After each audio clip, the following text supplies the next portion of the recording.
Mon frère, ma sœur, le temps de l'Avent, c'est le temps de l'advenu.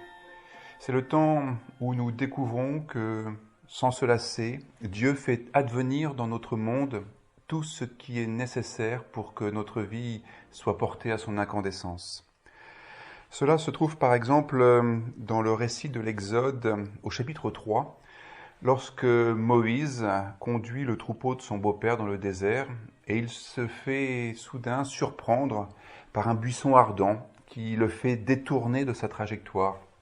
Et il se rend compte que cette expérience extraordinaire est en fait l'occasion pour lui d'être au contact du divin. C'est l'expérience du face-à-face avec Dieu.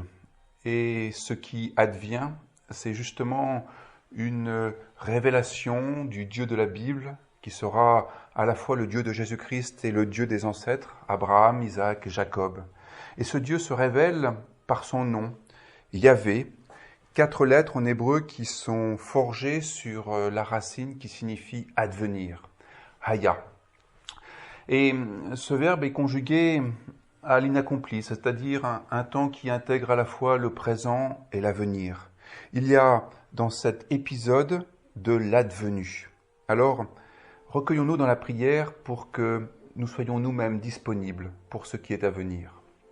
Éternel, je te loue de me surprendre lorsque je suis habitué. Mais je te loue aussi de m'intriguer, de me faire détourner de mon chemin quotidien. Je te loue d'être un Dieu vivant qui se met en quête de l'homme.